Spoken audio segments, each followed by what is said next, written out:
Tunafahamu kwamba miongoni mwa story ambayo imechukua nafasi kubwa sana kuanzia siku ya Jumamosi, Jumapili na hata wiki hii ni ile ambayo imekuwa kimhusisha mchimba madini na mfanyabiashara wa madini kutokea Katoro, Geita, ambaye anafahamika kama Sylvester Muyamba, ambaye amemwozesha binti yake ambaye anafahamika kama Mona Lisa Kuyamba, na story imeenda viral sana kwa maana kwamba watu mbalimbali wamekuwa wakizungumza hiyo story. Kuna moja kati ya mtu nilikuwa nazungumza naye leo akawa anasema kwamba ukipita Kariakoo story ni moja tu, kila mmoja amekuwa akizungumzia namna ambavyo harusi hiyo pia ilikuwa na maajabu ya upekee, na upekee wake ni kutokana na maandalizi yake, ikiwa imebezi kwenye kiasi cha pesa ambacho kimetumika katika maandalizi ya send off. Na ukumbuke kwamba harusi yenyewe bado, kwa sababu harusi yenyewe itafanyika itakuwa ni tarehe 29 na itafanyika Kahama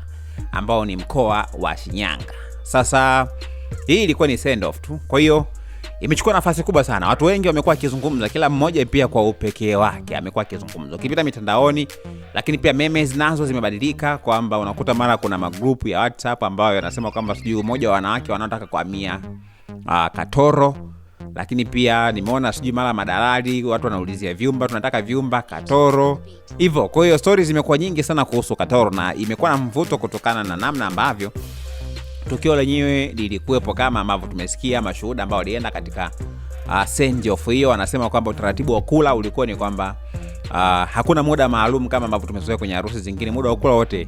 Sasa utaratibu wao wenyewe ulikuwa ni kwamba mtu anaenda kula muda wote ule, umekaa zako unajisikia kula unaenda kula, wakati shughuli zingine zikiwa zinaendelea. Kwa hiyo imekuwa na mvuto mkubwa sana kutokana na matukio. Alikiba pia ni moja ya watu pia ambao wametunzwa hela nyingi sana, kwa sababu inasemekana Alikiba mpaka amekuja kumaliza amepewa kiasi cha pesa milioni 316, tofauti na makubaliano. Makubaliano ilikuwa izidi milioni 70, lakini ni kutokana na namna ambavyo ameenda pale, pesa alitunzwa nyingi, na ameimba mara ya kwanza, akaitwa tena mara ya pili, na alipoitwa mara ya tatu pia akawa bahati asubuhi sasa saa 12 wakati panakucha, kwa sababu shughuli ilichukua usiku mzima. Kwa hiyo wakati anamuita tena bahati mbaya akawa ameondoka, kwa hiyo akurudi tena, na wao wakawa wanamlipa kila akienda pale anapewa kiasi cha pesa. Kwa hiyo matukio hayo yamesababisha tukio pia lina mvuto mkubwa na stories ziwe nyingi sana, kwamba ikionyesha jeuri ya pesa ambayo ni Sylvester Kuyamba amekuwa nayo, ambaye maarufu anafahamika kama GSM wa Katoro. Sasa huyu ni msemaji wa Yanga, Ally Kamwe, kupitia kwenye ukurasa wake wa Instagram muda mfupi sana uliopita, ni kama dakika 5 tu zilizopita, ameposti akiwa ameandika kwamba nimepokea maombi mengi sana kutoka kwa wananchi wa kanda ya Ziwa wakinishauri kuwa Yanga Day 2026 uzinduzi wake ukafanyike Katoro, Geita. Nawasilisha kwa viongozi wa juu, nitawarudia na jibu kamili wananchi.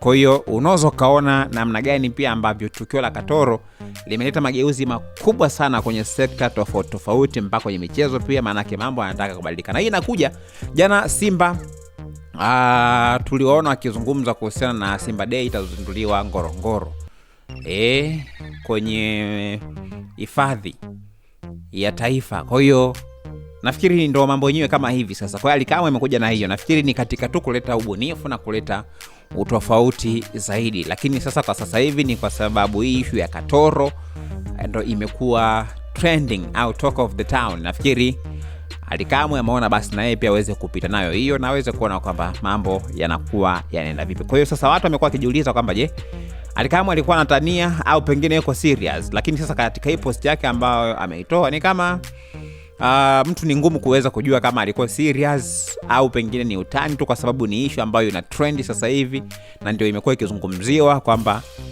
na yeye anamaanisha au ni vipi. Kwenye comment ziko nyingi sana. Falani Kiama anasema kwamba kutoka airport mtandike vitenge kama mlivyopanga Chuga. Lakini official Kevo anasema twende baba Yanga Day Katoro. Na official Bodi Yanga anasema kwamba twende send off, imepita bado harusi. Lakini mwingine pia anaitwa S2 Case anasema kwamba tukamheshimishe GSM wa Katoro kutokana na kile ambacho amekifanya. It's_Kenzo_TZ anasema hii wiki naona ni ya watu wa Katoro tu.